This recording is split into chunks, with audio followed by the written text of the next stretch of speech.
After being hit by a car and suddenly forced into a life in a wheelchair, my husband handed me divorce papers that were already filled out.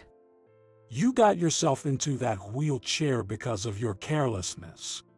I don't want to deal with caregiving. Please, let's get a divorce. I have no intention of cleaning up your mess. I was engulfed in darkness as my husband coldly uttered these words. Despite supporting him for 40 years, I couldn't forgive this treatment. A flame of anger ignited within me. My name is Mary. I just celebrated my 60th birthday recently. I've been married to George, who is 3 years older than me, for 40 years. We met during my community college days. Back then, I enjoyed drinking coffee at the small cafe he owned. His parents ran the cafe, and George, with his smart appearance, worked as a waiter. He listened to me in a friendly way, even when he wasn't interested, and I was attracted to his friendly way of talking to any customer. Over a year, I made my move, and we started dating. After I graduated, we decided to get married. Some friends said it was too soon, but I wanted to reassure my elderly grandmother who raised me, so we registered our marriage. As I had braced myself for, my grandmother passed away, content after seeing our wedding, leaving me with only an uncle in some distant town as my remaining family. But I was not lonely. Because George's parents treated me like their own daughter.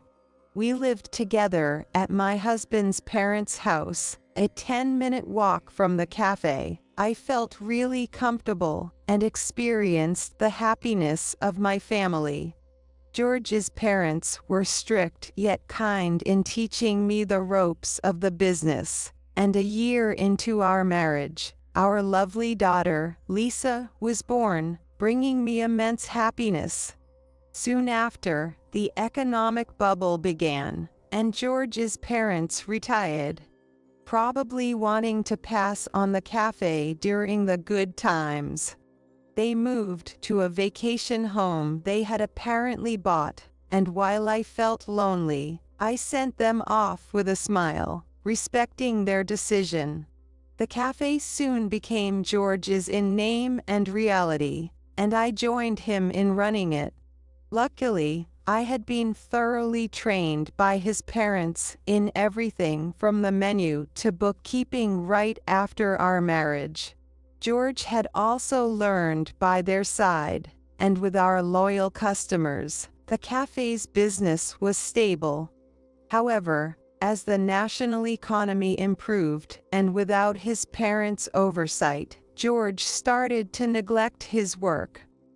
Just going out for a bit.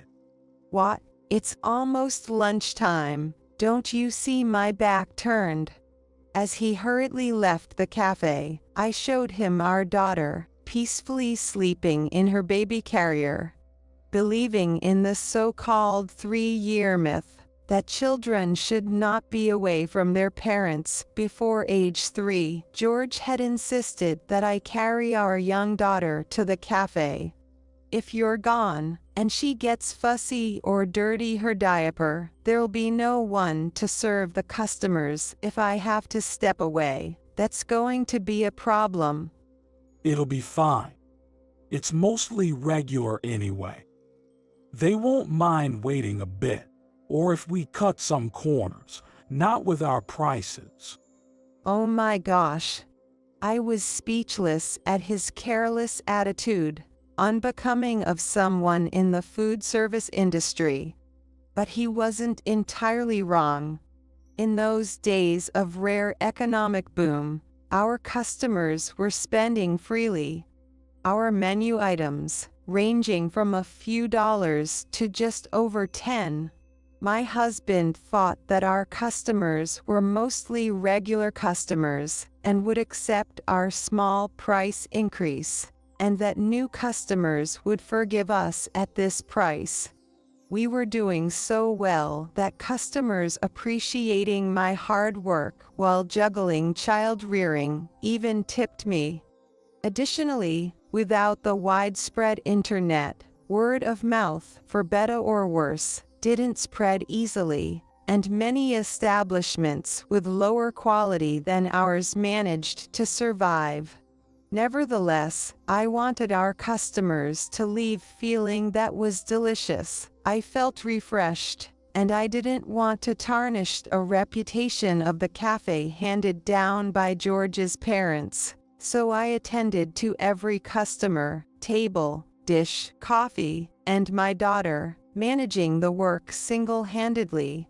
The small cafe, especially without a peak time, was manageable by me alone, and thanks to the economic boom, we made a good profit.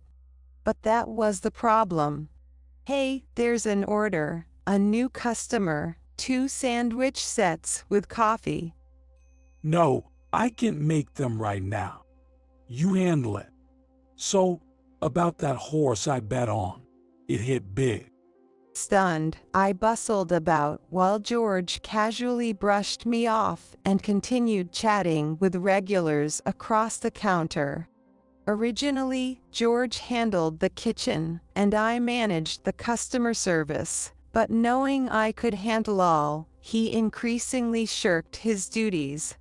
After finishing the prep work and opening the shop, he would chat with regular customers or read the racing paper, watching me work as if it were someone else's problem.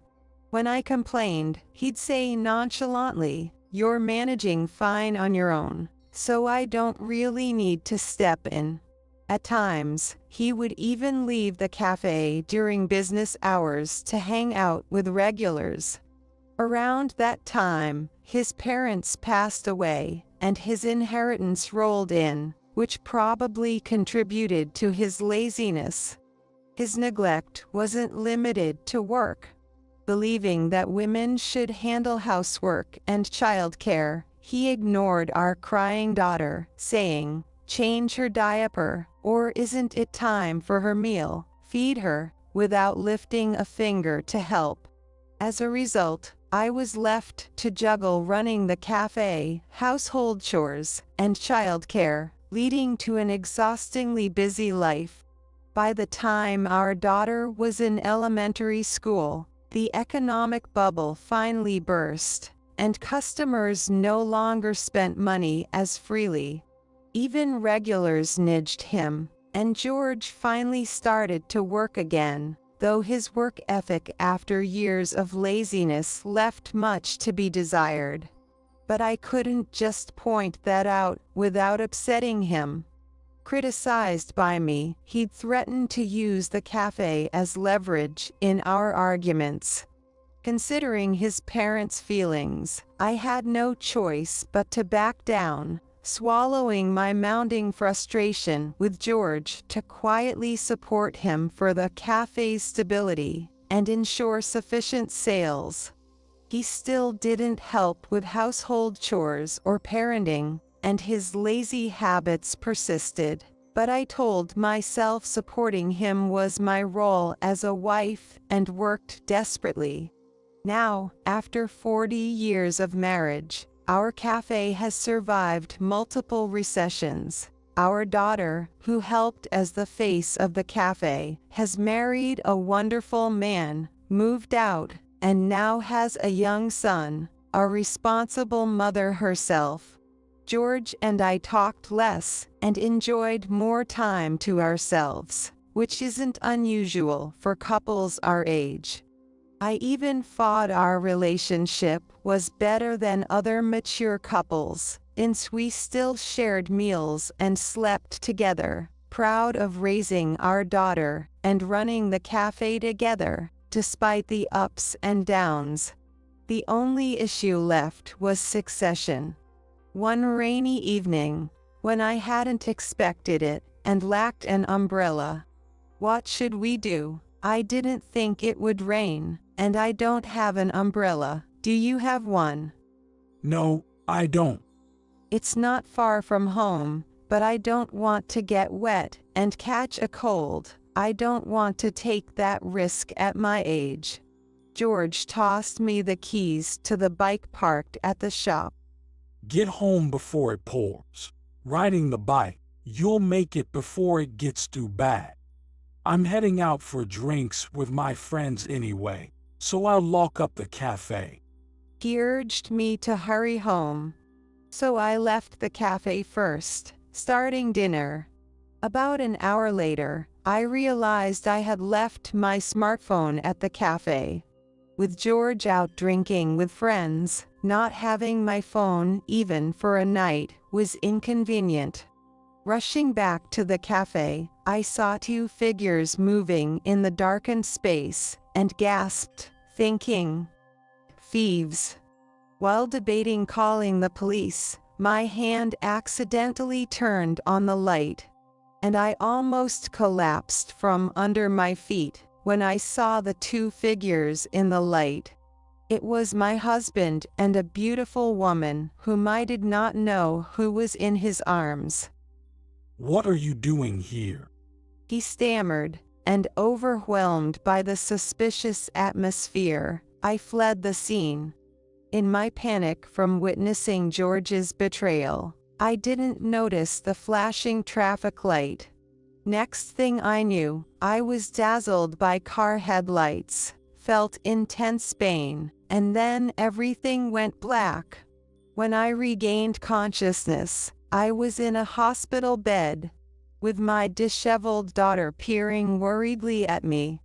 "Thank goodness, nurse. Please come. My mom's awake." Piecing together the doctor and my daughter's accounts, I had been hit by a car and remained unconscious for 3 days. I had no ID, but fortunately, a regular customer at the cafe who witnessed the accident contacted George. My daughter, informed by George, explained the situation to her husband and son, and came to me that day. A few days after waking up, with my family around me in the doctor's office, I faced the harsh reality. I had suffered spinal damage from the accident, and could no longer walk or bathe alone. I needed full-time care and would have to use a wheelchair. Struck speechless by the doctor's words, both George and my daughter seemed unable to hide their shock. But I wasn't weak enough to despair. My daughter's daily visits and support helped me endure the tough rehabilitation and adapt to life in a wheelchair.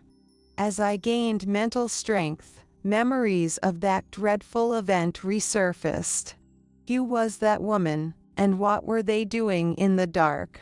Even when I tried contacting him using the smartphone my daughter had found and brought to me, I got no response. While contemplating how to confront him, my phone rang. It was a message from George.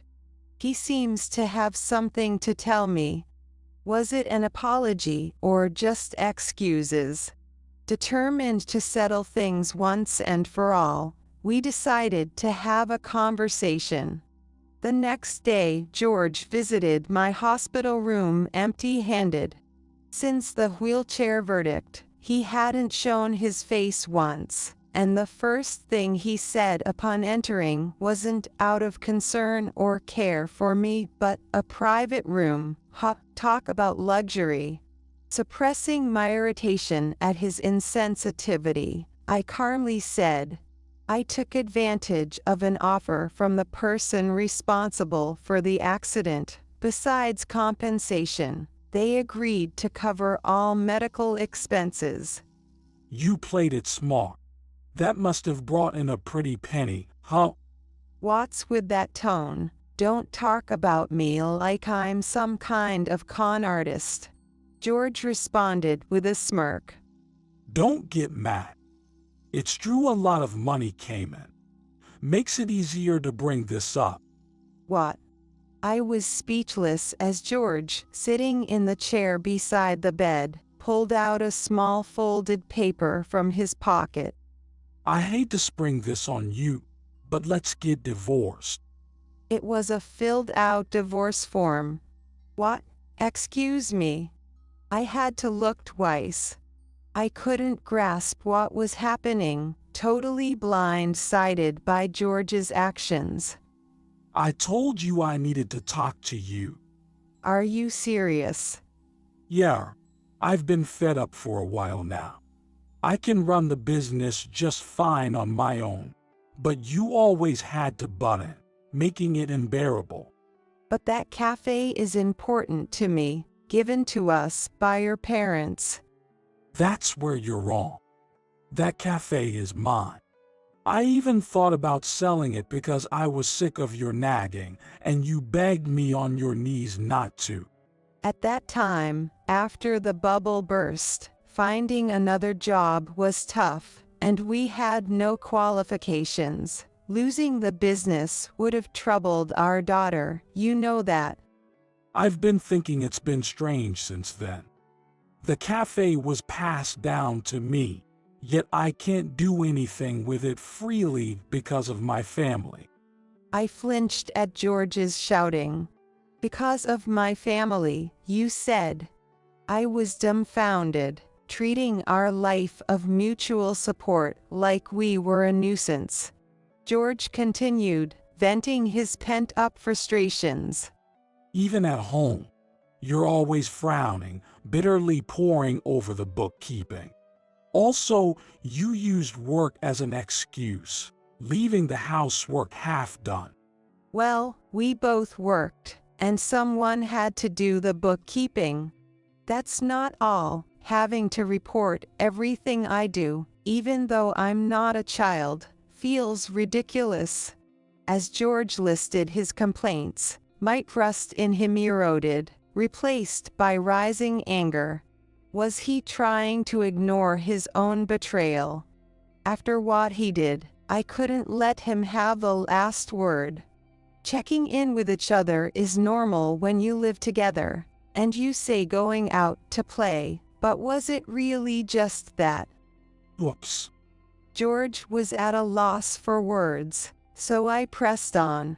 That day, you were embracing a woman in the dark cafe. I wouldn't have had the accident if I hadn't seen that. Are you planning to be with her after we divorce? I glared and interrogated him. Yet George, far from flinching, nonchalantly replied, Blaming me? I don't know what you're misunderstanding, but she and I are not involved like that. Got any proof? No proof. I held back my anger at my husband, who laughed triumphantly. His ugly smile wiped away whatever little affection I had left. How cruel. You don't care at all that I've ended up like this. You're in that wheelchair because of your own carelessness. I don't want to deal with caregiving. Let's get a divorce. I'm not going to clean up your mess. Dad, there are things you just don't say. We both turned toward the door, where our daughter stood, trembling with anger. How long have you been there? I thought I shouldn't butt in on a marital issue, but I can't stand it anymore. I heard everything. Mom's condition is ultimately because Dad had an affair, isn't it? Angered by our daughter's outburst, George snorted dismissively. If you're so concerned, why don't you take care of her? I'm done with this life, taking care of her till the end. I'm out. That's despicable. Say what you want. You're not a child anymore. You should have some idea about these things between men and women.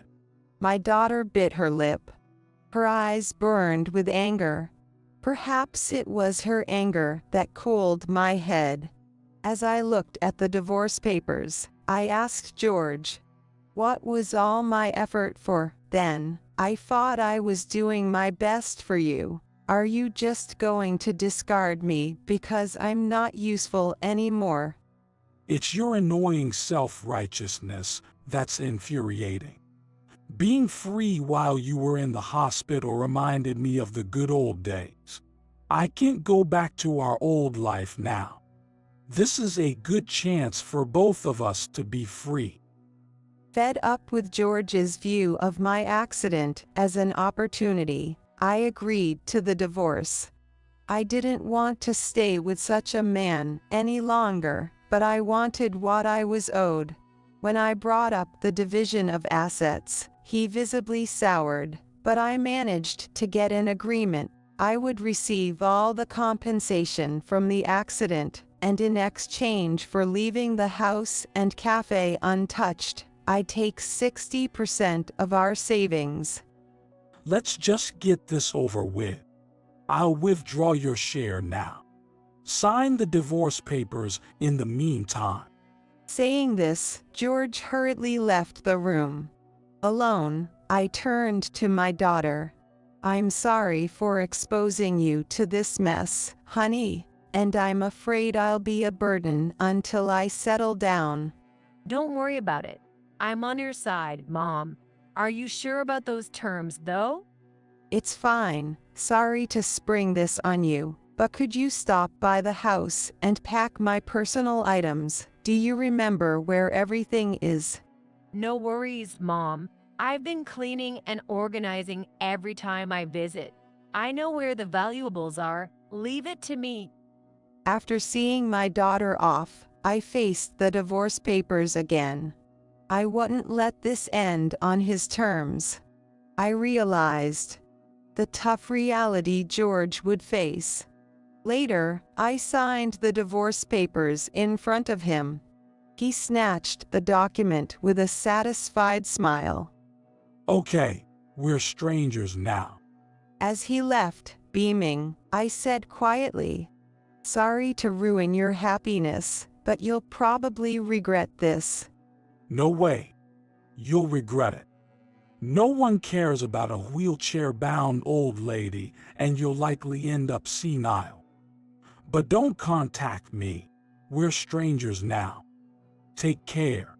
After he left, my daughter messaged that she had finished packing. My decluttering for end-of-life planning paid off, and she was done quickly. She even sent photos of the packed items. The box containing my valuables was also in place. I didn't mind losing the rest. At the same time that I sent my daughter a message of thanks, I received a message from one of my regular customers that she was going to visit me. Perfect timing. Let's add a bit of flair to the thorny path he's chosen. The visitor, known in the neighborhood for loving gossip, spilled the beans without my asking. Apparently, George had bragged about winning a bet, and immediately took a famous club hostess to a casino. That is the beautiful woman I saw then. And the cafe hadn't opened once since my accident, which was astonishing. I was surprised to hear from your daughter. What's going on? As I shared the story of our divorce, her eyes filled with sympathy and anger. After offering strong words of support, she left the room.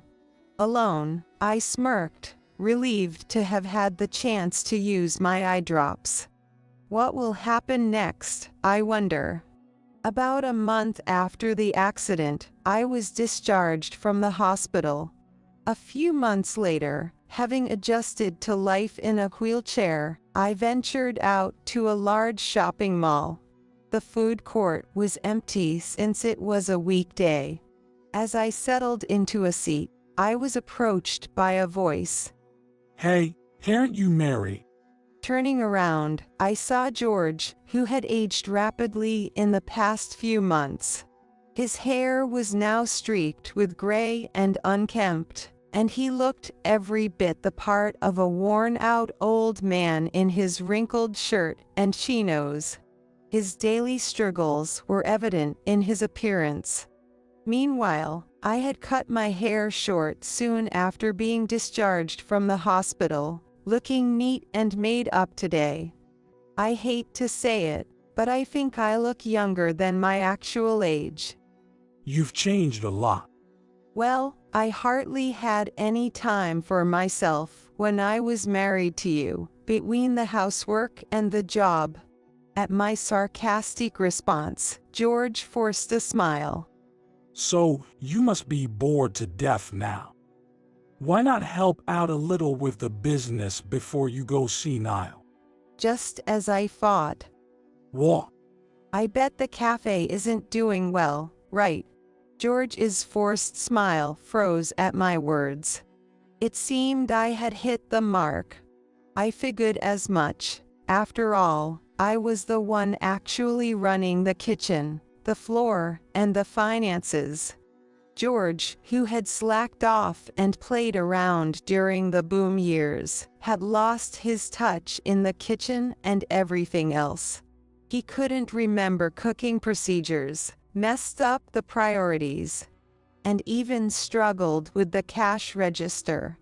I had been supporting him, preempting his actions in the guise of help.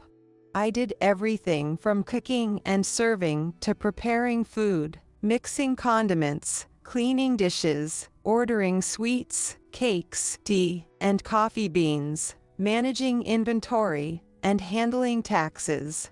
No wonder things didn't go smoothly without me.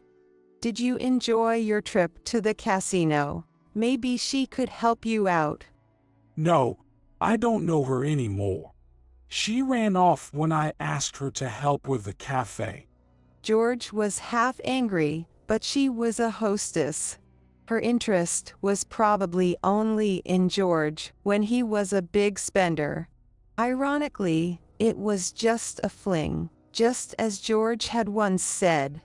George continued with difficulty. I don't know why, but even the regular old ladies stopped coming. They used to hang around the cafe all the time. I don't get it. It's obvious you made enemies out of the regulars. Really? George seemed to disdain them for lingering due to their chatty nature, but those ladies who stayed long also spent money and were valuable customers of our cafe. It seemed my friend had spread the word about George's betrayal effectively.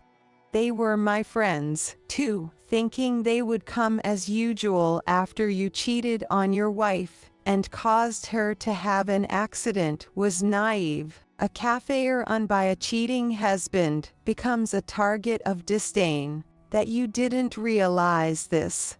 I sighed, exasperated. We're short on help, and it's been nothing but losses lately. At this rate, the cafe will go under. Well, we're strangers now, aren't we? It's not my problem. As I tried to move away, George grabbed my wheelchair. Hey. You must have done something. Otherwise, why would everything start going wrong so suddenly? I recoiled, caught off guard, when suddenly I heard. Dad, what in the world are you doing? I looked toward the voice and saw my daughter standing there, puzzled. Oh, Lisa. George quickly let go and approached Lisa with a strained smile, as if nothing had happened. Sorry to spring this on you, but can you live with me? What? We're short-staffed at the cafe, and I can't manage the house, so I need help. If you, the former star of the cafe, return, it could fill the gap left by Mary. If you come, I'll let your whole family live in the family home. There's plenty of room, no need to worry about rent. And eventually, I'll pass the cafe on to you. How about it? It's not a bad deal, right? Dad. With a smile, my daughter firmly stated. You must be joking. Not joking. You've always dumped everything on Mom, from work to household chores, and did nothing yourself. Now you want to play the father and have your daughter take care of you? That's way too convenient. George was speechless at her cutting words. Without pausing, she continued. Did you forget how you acted while Mom was hospitalized? After doing what you did, how can you say such things? Do you think I'd live with someone who so carelessly discarded his wife, who supported him desperately for 40 years? Truthfully, I want to end even our parent-child relationship. I would refuse even if offered a fortune. George was stunned, not expecting such a vehement rejection from his own daughter. I was out of my mind back then. At least you've realized that. But I won't live with you. Why? Because we're already living with Mom. What?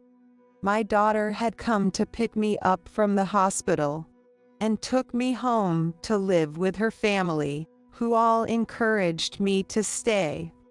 Then wouldn't living with me be better? No need for care hassles. Unfortunately for you, we're not enduring our living situation. What? She's just a burden who can't do anything. Did you forget what the doctor said? I may be paralyzed from the waist down, but I'm healthy from the waist up. Since moving in, I've been in charge of cooking. Oh. George seemed to remember finally. Besides, care means only help with baths or moving from wheelchair to car. And with a growing boy and both parents working, we hardly managed to cook proper meals. Since Mom started cooking for us, we've been eating a full meal with delicious coffee after dinner, and we're all healthier. It's no wonder, given her 40 years in the food business. Even her sweets were popular at the cafe. George remained frozen, stunned by my daughter's bright smile. As I exchanged a look with her, we started to leave. Suddenly, George dropped to his knees and hands in front of me, crying out, I was wrong. I've realized how important daily life and the cafe were since you left. Please, let's remarry. I sighed deeply. Even with all this, my mind is made up. Absolutely not. I respectfully decline. As I declared this, George reached out, pleading, Wait, please wait. My daughter quickly moved the wheelchair away. Soon after, triggered by my refusal, George began to create a scene and was escorted away by security guards. Wanting to avoid further entanglement with him, we left the mall and went elsewhere for a meal. After the ordeal, I felt surprisingly at peace. 6 months later, I heard through the grapevine that George's cafe had closed. He sold his house and tried to increase the money through horse racing, but lost heavily. Now, he lives in an older public housing complex, getting by on a meager pension. Meanwhile, I use my free time to conduct cooking classes, charging only for the ingredients.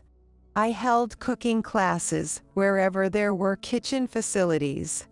Some schools even started cooking clubs with me as a guest lecturer. With the retro cafe trend, traditional cafe menus are a hit. Although the accident took my lower body's freedom, it led to an unexpectedly happy retirement. I'm reclaiming 40 years of my life, intending to live freely for the rest.